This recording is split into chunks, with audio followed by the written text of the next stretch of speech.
हाय दोस्तों, आप सभी को हमारे YouTube चैनल ऋषि स्टडी पॉइंट में बहुत बहुत स्वागत है। आज हम लोग क्लास 8 के 24 अगस्त को होने वाले साइंस के वीकली टेस्ट के कुछ महत्वपूर्ण सवालों को देखने वाले हैं। इसीलिए आज के हमारे इस वीडियो को आप लोग शुरू से अंत तक देखें और हाँ, अच्छा लगे तो अपने दोस्तों को भी ज्यादा से ज्यादा शेयर करें। तो चलिए दोस्तों, अब देर न करके एक एक करके उन सभी क्वेश्चनों को देखते हैं। आज का हमारा पहला क्वेश्चन दिया गया है कि उस राशि का नाम बताइए जिसका मात्रक न्यूटन है। पहला ऑप्शन है दाब, दूसरा ऑप्शन है बल, तीसरा ऑप्शन भार या चौथा ऑप्शन इनमें से कोई नहीं। तो उस राशि का नाम बल है जिसका मात्रक न्यूटन है, इसीलिए इसका सही जवाब है ऑप्शन नंबर 2। हमारा अगला क्वेश्चन कह रहा है कि निम्नलिखित बलों में से कौन सा बल संपर्कित बल है। पहला ऑप्शन है गुरुत्वीय बल, दूसरा ऑप्शन चुंबकीय बल, तीसरा ऑप्शन है स्थिर विद्युत बल या चौथा ऑप्शन है घर्षण बल। तो दिए गए बलों में से जो घर्षण बल है वह एक संपर्कित बल का उदाहरण है, इसीलिए इसका सही जवाब है ऑप्शन नंबर 4। हमारा अगला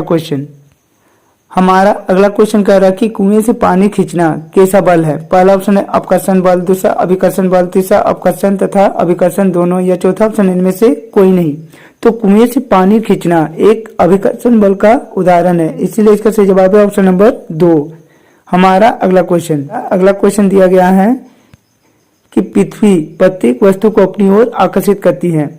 इस आकर्षण बल को डैश कहते हैं, यानी इस आकर्षण बल को हम लोग को बताना है कि क्या कहेंगे।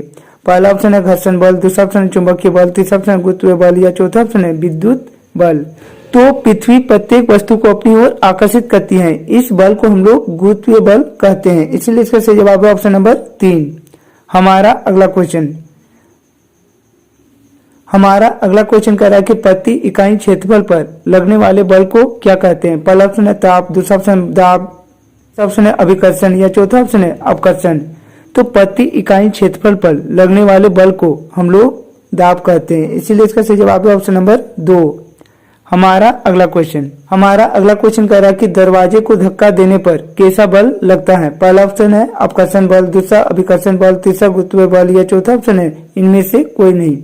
तो दरवाजे को धक्का देने पर अपकर्षण बल लगता है, इसीलिए इसका सही जवाब है ऑप्शन नंबर 1। हमारा अगला क्वेश्चन कह रहा है कि शुष्क मौसम में बालों में कंघी करने पर वह बिखर जाती है, इसके लिए बल उत्तरदायी है। पहला ऑप्शन है गुरुत्वीय बल, दूसरा स्थिर विद्युत बल, तीसरा घर्षण बल या चौथा ऑप्शन है चुंबकीय बल। तो शुष्क मौसम में बालों में कंघी करने पर वह बिखर जाती है, यह स्थिर विद्युत बल के कारण होती है, इसीलिए इसका सही जवाब है ऑप्शन नंबर 2। हमारा अगला क्वेश्चन कह रहा है कि बल का मात्रक है। पहला ऑप्शन है मीटर, दूसरा ऑप्शन न्यूटन, तीसरा ऑप्शन न्यूटन मीटर या चौथा ऑप्शन इनमें से कोई नहीं। तो बल का मात्रक न्यूटन होता है, इसलिए इसका सही जवाब है ऑप्शन नंबर 2। हमारा अगला क्वेश्चन कह रहा है कि दाब का मात्रक है। पहला ऑप्शन है पास्कल, दूसरा ऑप्शन है न्यूटन प्रति वर्ग मीटर, तीसरा ऑप्शन है पास्कल और न्यूटन प्रति वर्ग मीटर दोनों या इनमें से कोई नहीं। तो दाब का मात्रक पास्कल तथा न्यूटन प्रति वर्ग मीटर होती है, इसीलिए इसका सही जवाब है ऑप्शन नंबर 3। हमारा अगला क्वेश्चन कह रहा है कि बेलों द्वारा गाड़ी को खींचना किस प्रकार का बल का उदाहरण है। पहला ऑप्शन है पेशीय बल, दूसरा ऑप्शन है बल, तीसरा ऑप्शन भार या चौथा ऑप्शन इनमें से कोई नहीं। तो बेलों द्वारा गाड़ी को खींचना एक पेशीय बल का उदाहरण है, इसीलिए इसका सही जवाब है ऑप्शन नंबर 1। हमारा अगला क्वेश्चन कह रहा है कि कोई भी वस्तु किस बल के कारण पृथ्वी में गिर जाती है। पहला ऑप्शन है अपकर्षण, दूसरा ऑप्शन है अभिकर्षण, तीसरा ऑप्शन गुरुत्वाकर्षण बल या चौथा ऑप्शन इनमें से कोई नहीं। तो कोई भी वस्तु पृथ्वी की ओर गिर जाती है यह गुरुत्वाकर्षण बल के कारण होती है, इसीलिए इसका सही जवाब है ऑप्शन नंबर 3। हमारा अगला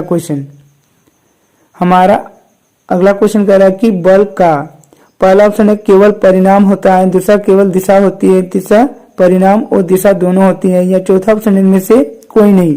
तो बल एक सदिश राशि है, इसीलिए इसका परिमाण भी और दिशा दोनों होती है, इसीलिए इसका सही जवाब है ऑप्शन नंबर 3।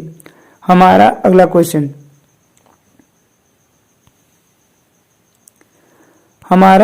अगला क्वेश्चन कर रहा है कि बल के कौन कौन से रूप हैं। पहला ऑप्शन है अभिकर्षण, दूसरा अपकर्षण, तीसरा अभिकर्षण और अपकर्षण दोनों, या चौथा ऑप्शन इनमें से कोई नहीं। तो बल का दो रूप होती है, एक अभिकर्षण और एक अपकर्षण, इसीलिए इसका सही जवाब है ऑप्शन नंबर 3। हमारा अगला क्वेश्चन कह रहा है कि भार का मात्रक है। पहला ऑप्शन न्यूटन, दूसरा ऑप्शन किलोग्राम, तीसरा ऑप्शन दोनों, या चौथा ऑप्शन इनमें से कोई नहीं। तो भार का मात्रक न्यूटन होता है, इसीलिए इसका सही जवाब है ऑप्शन नंबर 1। हमारा अगला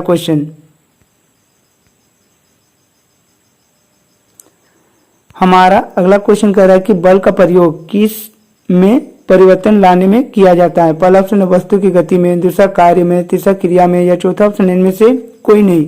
तो बल का प्रयोग हम लोग वस्तु की गति में परिवर्तन लाने में करते हैं, इसीलिए इसका सही जवाब है ऑप्शन नंबर 1। हमारा अगला क्वेश्चन कह रहा है कि काला सोना किसे कहा जाता है। पहला ऑप्शन है तेल को, दूसरा पेट्रोलियम को, तीसरा दूध को, या चौथा ऑप्शन इनमें से कोई नहीं। तो काला सोना हम लोग पेट्रोलियम को कहते हैं, इसीलिए इसका सही जवाब है ऑप्शन नंबर 2। हमारा अगला क्वेश्चन कह रहा है कि घरेलू ईंधन के रूप में उपयोग किया जाता है। पहला ऑप्शन है सीएनजी को, दूसरा एलपीजी, तीसरा ऑप्शन है सीएफसी को, या चौथा ऑप्शन इनमें से कोई नहीं। तो घरेलू ईंधन के रूप में हम लोग एलपीजी का उपयोग करते हैं, इसीलिए इसका सही जवाब है ऑप्शन नंबर 2। हमारा अगला क्वेश्चन कह रहा है कि जीवाश्म ईंधन का जलना, पहला ऑप्शन है वायु प्रदूषण होता है, दूसरा जल प्रदूषण होता है, तीसरा रासायनिक प्रदूषण होता है, या चौथा ऑप्शन इनमें से कोई नहीं। तो जीवाश्म ईंधन का जलना वायु प्रदूषण होती है, इसीलिए इसका सही जवाब है ऑप्शन नंबर 1। हमारा अगला क्वेश्चन कह रहा है कि वाहनों के लिए सबसे कम प्रदूषक ईंधन है। पहला ऑप्शन पेट्रोल, दूसरा ऑप्शन डीजल, तीसरा ऑप्शन संपीड़ित प्राकृतिक गैस यानी सीएनजी, या चौथा ऑप्शन इनमें से कोई नहीं। तो वाहनों के लिए सबसे कम प्रदूषक ईंधन संपीड़ित प्राकृतिक गैस यानी सीएनजी होता है, इसीलिए इसका सही जवाब है ऑप्शन नंबर 3। हमारा अगला क्वेश्चन कह रहा है कि कोयला को बनने में समय लगता है। पहला ऑप्शन है 100 वर्ष, दूसरा हजारों वर्ष, तीसरा लाखों वर्ष, या चौथा ऑप्शन इनमें से कोई नहीं। तो कोयला को बनने में लगभग लाखों वर्ष लगते हैं, इसीलिए इसका सही जवाब है ऑप्शन नंबर 3। हमारा अगला क्वेश्चन कह रहा है कि एक गहरे रंग का अप्रिय गंध वाला पदार्थ है। पहला ऑप्शन पेट्रोलियम, दूसरा गैस, तीसरा कोयला, या चौथा ऑप्शन है बायोगैस। तो एक गहरे रंग का अप्रिय गंध वाला पदार्थ पेट्रोलियम है, इसीलिए इसका सही जवाब है ऑप्शन नंबर 1।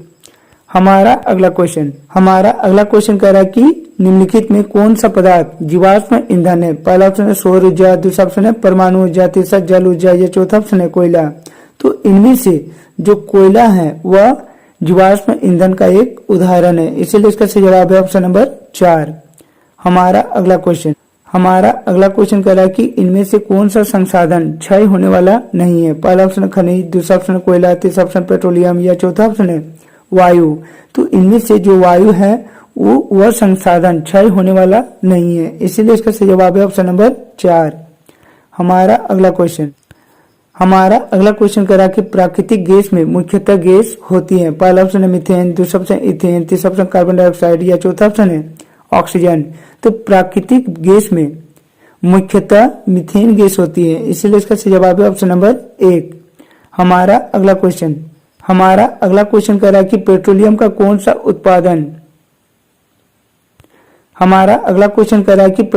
कौन सा उत्पाद सड़क निर्माण हेतु उपयोग में किया जाता है। पहला ऑप्शन है कोक का, दूसरा कोल गैस का, तीसरा ऑप्शन है बिटुमेन का, या चौथा ऑप्शन है पेट्रोलियम का। तो पेट्रोलियम का बिटुमेन जो उत्पाद है वह सड़क निर्माण हेतु उपयोग में लाया जाता है, इसलिए इसका सही जवाब है ऑप्शन नंबर 3। हमारा अगला क्वेश्चन कह रहा है कि वे पदार्थ जो जलकर उष्मा प्रदान करती हैं उसे क्या कहते हैं। पहला ऑप्शन है कोयला, दूसरा ऑप्शन ज्वाला, तीसरा ऑप्शन उष्मादायक, या चौथा ऑप्शन है ईंधन। तो वे पदार्थ जो जलकर उष्मा प्रदान करती हैं उसे हम लोग ईंधन कहते हैं, इसलिए इसका सही जवाब है ऑप्शन नंबर 4। हमारा अगला क्वेश्चन कह रहा है कि प्राकृतिक संसाधन नहीं है। पहला ऑप्शन है प्लास्टिक, दूसरा ऑप्शन है वायु, तीसरा ऑप्शन मृदा, या चौथा ऑप्शन है खनिज। तो दिए गए वस्तुओं में से जो प्लास्टिक है वह प्राकृतिक संसाधन का उदाहरण नहीं है। इसीलिए इसका सही जवाब है ऑप्शन नंबर 1। हमारा अगला क्वेश्चन कह रहा है कि जीवाश्म ईंधन किसे कहते हैं। पहला ऑप्शन है जो सजीव प्राणियों के मृत अवशेषों से बनती है। दूसरा ऑप्शन है मानव निर्मित ईंधन है। तीसरा ऑप्शन है जो सजीव प्राणियों के मृत अवशेषों से बना हो और मानव निर्मित ईंधन हो। या चौथा ऑप्शन है जो निर्जीव वस्तुओं से बना हो। तो जीवाश्म ईंधन सजीव प्राणियों के मृत अवशेषों से बने पदार्थ को कहते हैं। इसीलिए इसका सही जवाब है ऑप्शन नंबर 1। हमारा अगला क्वेश्चन कह रहा है कि लाल तप्त कोक पर जलवाष्प प्रवाहित करने से कार्बन मोनोऑक्साइड एवं हाइड्रोजन गैस का मिश्रण प्राप्त होता है जिसे कहते हैं। पहला ऑप्शन है कोल गैस, दूसरा जल गैस, तीसरा प्रोड्यूसर गैस या चौथा ऑप्शन है बायोगैस। तो लाल तप्त कोक पर जलवाष्प प्रवाहित करने से कार्बन मोनोऑक्साइड एवं हाइड्रोजन गैस का मिश्रण प्राप्त होता है जिसे हम लोग जल गैस कहते हैं। इसीलिए इसका सही जवाब है ऑप्शन नंबर 2। हमारा अगला क्वेश्चन और हमारे इस सेट का आखिरी क्वेश्चन। हमारा अगला क्वेश्चन कह रहा है कि समाप्त होने वाला प्राकृतिक संसाधन है। पहला ऑप्शन है वन, दूसरा ऑप्शन वन्य जीव, तीसरा ऑप्शन खनिज या चौथा ऑप्शन है उपयुक्त में से सभी। तो दिए गए वस्तुओं में से जो वन है, वन्य जीव है, खनिज है, यह सभी समाप्त होने वाला प्राकृतिक संसाधन है। इसीलिए इसका सही जवाब है ऑप्शन नंबर 4। तो दोस्तों यह था हम लोगों का आज का VVI क्वेश्चन। इसी तरह के अच्छे वीडियो को सबसे पहले देखने के लिए हमारे इस चैनल से जुड़ जाएं। हमारे इस चैनल को सब्सक्राइब कर लो और बेल आइकन को दबा ले ताकि हमारे इस चैनल में जब भी कोई नया वीडियो अपलोड हो आप तक नोटिफिकेशन सबसे पहले पहुंचे। तो चलिए दोस्तों और एक नए वीडियो के साथ फिर मिलते हैं, तब तक के लिए बाय।